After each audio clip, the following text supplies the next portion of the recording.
Salt is one of the most familiar substances on Earth, yet few materials inspire as much quiet suspicion. It sits on every table, disappears into every meal, and passes through our bodies daily, so ordinary that it becomes invisible. But invisibility breeds doubt. Where does it really come from? What touches it before it reaches the plate? And what systems stand between raw seawater and the immaculate white crystals we instinctively trust? The story begins not with comfort, but with unease. The ocean is vast, ancient, and increasingly threatened. It carries industrial runoff, microplastics, heavy metals, agricultural residue, and the byproducts of a global civilization that rarely sees its waste once it disappears beyond the shoreline. When people hear that salt comes from the sea, an unspoken question follows. How can anything pure come from a body of water that absorbs everything? This doubt is not irrational. The ocean is both cradle and grave. It feeds billions, regulates the planet's climate, and at the same time collects humanity's excess. To extract something meant for direct human consumption from such an environment requires absolute control, relentless monitoring, and systems designed to remove risk long before the first crystal forms. Without those systems, salt would not be safe. Without trust in those systems, salt would not be accepted. Industrial salt facilities exist precisely because fear exists. They are not built for romance or tradition, but for discipline. Behind guarded perimeters and sprawling evaporation fields, engineers wage a constant battle against contamination, variability, and entropy. Unlike artisanal narratives of sun and sea, the industrial reality is one of measurements, thresholds, alarms, and redundancies. Every stage assumes something could go wrong, because eventually something always does. The distrust deepens when scale enters the picture. A giant salt processing facility does not harvest handfuls of crystals. It moves millions of liters of seawater, processes thousands of tons of material, and supplies entire regions. At this scale, a single failure propagates rapidly. An unnoticed chemical imbalance, a damaged pump, or a miscalibrated sensor can compromise entire batches destined for millions of consumers. This is why salt facilities are designed less like farms and more like refineries. From the outside, the operation appears deceptively simple. Water in, crystals out. But simplicity is the final illusion. The truth is a layered system of barriers, each one built to answer a specific fear. Fear of biological contamination, fear of industrial pollutants, fear of inconsistency, fear of human error, fear of the unknown variables carried in every wave that reaches the intake pipes. This fear-driven architecture shapes everything. Intake zones are isolated and monitored constantly. Evaporation fields are segmented to prevent cross-contamination. Processing buildings are sealed environments where dust, moisture, and airborne particles are controlled as carefully as in pharmaceutical plants. Workers move through sanitation checkpoints not because salt is fragile, but because trust is. The consumer never sees this fear. They see only the final product, uniform and inert. But the journey of salt begins with distrust of the sea itself. The facility does not assume purity. It assumes risk. And only through that assumption does purity become possible. Long before machinery hums and conveyors move, the journey of salt begins with water that has traveled farther than any human ever could. Seawater is not a static substance. It is a global mixture shaped by currents, climate, river discharge, and geological time. Each liter entering a salt facility carries a chemical signature influenced by thousands of kilometers of movement and interaction. Curiosity drives the first stage. Before extraction begins, scientists study the water itself. Salinity levels fluctuate with season, temperature, and weather patterns. Trace minerals vary depending on regional geology. Even biological content changes hourly as tides shift. Understanding this variability is essential because industrial salt production depends on predictability extracted from chaos. The intake system is positioned with surgical intent. It avoids harbors, shipping lanes, and river mouths where contamination risk is highest. Pipes extend far offshore or into carefully selected coastal zones where water movement is stable. Screens and filters block organic debris, But this is only the first line of defense. At this stage, the water is still raw, untrusted, and unsuitable for anything but controlled transformation. Once drawn in, seawater enters a world designed to slow it down. In nature, evaporation happens chaotically. In an industrial facility, it is choreographed. Vast evaporation ponds stretch across the landscape, divided into cells that guide water through a gradual increase in salinity. Each pond represents a calculated step closer to crystallization. As water moves from one pond to the next, curiosity becomes observation. Technicians monitor density, temperature, and mineral composition daily. This is not passive waiting. Gates are adjusted, flow rates modified, and retention times recalculated. The goal is not speed, but control.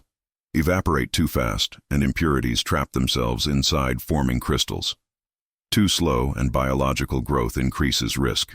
Sun and wind provide energy, but human judgment directs the process. The facility reads the environment constantly. A sudden storm can dilute weeks of progress. A heat wave can accelerate evaporation beyond safe thresholds. Every natural force is both ally and threat. At a critical point, the water reaches saturation. Sodium chloride begins to separate from solution, forming the first visible crystals. This moment, often romanticized, is treated with caution. Early crystals are not yet the final product. They are intermediates, still carrying traces of unwanted minerals like magnesium and calcium salts that must be removed later. Curiosity persists even here. Samples are taken, analyzed, and compared against historical data. Deviations trigger investigation, not acceptance. The facility's philosophy is simple. If something looks different, it probably is. This stage answers a fundamental question. How can something as chaotic as the sea produce something as uniform as salt? The answer lies in patience, segmentation, and relentless measurement. Origin is not ignored. It is studied, anticipated, and disciplined until curiosity becomes certainty. Once crystallization begins, nature hands control back to science. The semi-solid mass harvested from evaporation ponds is not yet food-grade salt. It is a complex mixture that requires industrial refinement to meet strict standards. This is where chemistry replaces climate as the dominant force. The raw salt enters processing buildings designed for precision. Here, humidity is regulated to prevent premature dissolution. Temperature is stabilized to avoid structural changes in the crystals. Conveyors move material through enclosed systems, minimizing exposure to airborne contaminants. The first scientific challenge is separation. Mechanical washing removes surface impurities, dissolving unwanted salts while preserving sodium chloride.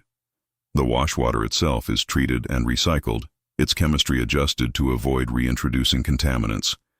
Nothing is left to chance. Every variable is modeled, monitored, and corrected in real time. Sensors line every stage. Conductivity probes measure salt purity indirectly. Optical scanners detect color variations invisible to the human eye. Automated samplers feed material into on-site laboratories where technicians confirm results manually. Machines provide speed. Humans provide judgment. Control systems coordinate thousands of data points. If impurity levels rise, flow rates adjust automatically.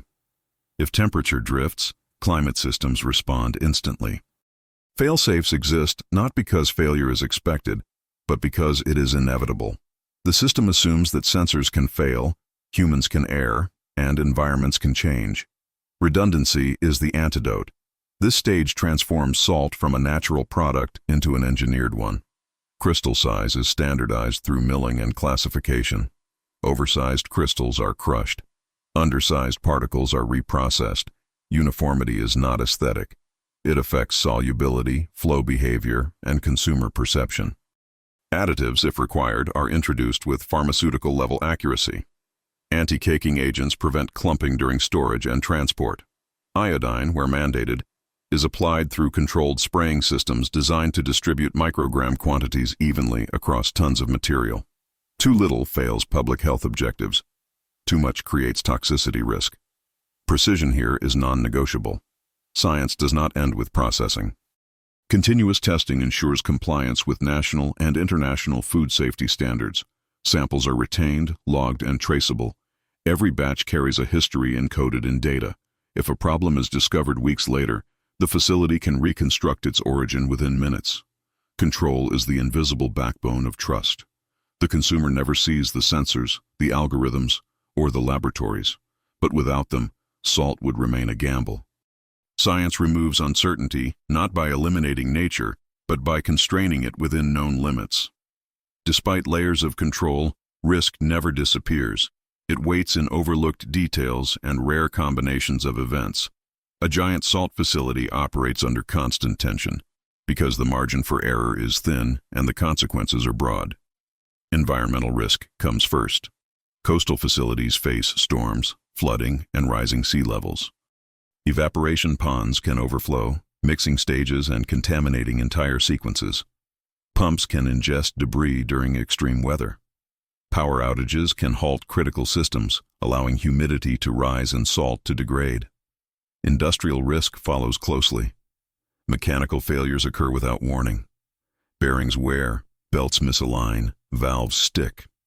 A single jam can back up material, forcing shutdowns that expose product to uncontrolled conditions. Maintenance teams work proactively, but prediction is never perfect.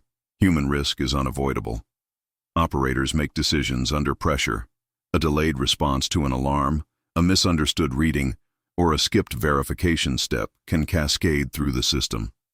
Training mitigates this risk, but it cannot erase it. This is why procedures exist not to guide excellence, but to prevent catastrophe. Chemical risk is subtle and dangerous. Trace contaminants can enter through intake water during unusual environmental events. Industrial spills far upstream can reach the sea unnoticed. The facility relies on early detection systems, but detection is only effective if thresholds are correctly set and data correctly interpreted. Emergency protocols exist for these moments. Intake systems can be shut down within seconds. Contaminated batches can be isolated and destroyed. Distribution can be halted before product leaves the facility. These actions are costly, but cost is secondary to safety. The tension lies in speed versus certainty. Markets demand constant supply. Interruptions ripple through food systems. Yet rushing decisions invites failure. The facility operates in this space of constant compromise, where caution competes with demand. Risk management is not dramatic, but it is relentless. Meetings review near misses, not just failures. Systems are updated based on hypothetical scenarios. What if a sensor fails silently? What if two independent systems fail simultaneously? What if human and machine errors align? The public never sees these questions. They only see shelves that remain stocked. But behind that continuity is a culture that treats risk as permanent, not exceptional. Salt reaches the consumer because tension is acknowledged, not ignored. As risk is contained, fascination emerges. The final stages of salt production reveal a choreography of machines operating in near-perfect synchronization. Conveyors glide, sorters vibrate, packaging lines pulse with mechanical rhythm. This is industrial precision at scale. Dried and refined salt moves through classification towers where gravity and vibration separate particles by size. Each fraction has a destination: fine salt for table use, coarser grains for cooking or industrial applications. Nothing is wasted. Efficiency is built into the geometry of the system. Packaging transforms bulk material into consumer-ready form. Automated fillers dispense exact weights at high speed. Bags are sealed, labeled, and coded with traceability information. Cameras inspect seals and print quality. Any deviation triggers rejection without hesitation. Logistics begin before packaging ends. Warehouses are organized to minimize handling time. Pallets are stacked according to distribution priority. Inventory systems track movement in real time, coordinating with transport networks that span continents. This precision exists to serve an illusion of simplicity. The consumer expects salt to pour freely, dissolve predictably, and taste neutral. Achieving that neutrality requires extraordinary complexity. Industrial fascination lies in this contradiction. The facility does not celebrate itself. It hides behind fences and anonymity. Yet its processes rival those of high-tech manufacturing. The difference is perception. Salt is ancient, so its production is assumed to be primitive. The reality is a blend of chemistry, engineering, and logistics refined over centuries. Every crystal leaving the facility is a record of controlled evaporation, calculated washing, monitored drying, and verified purity.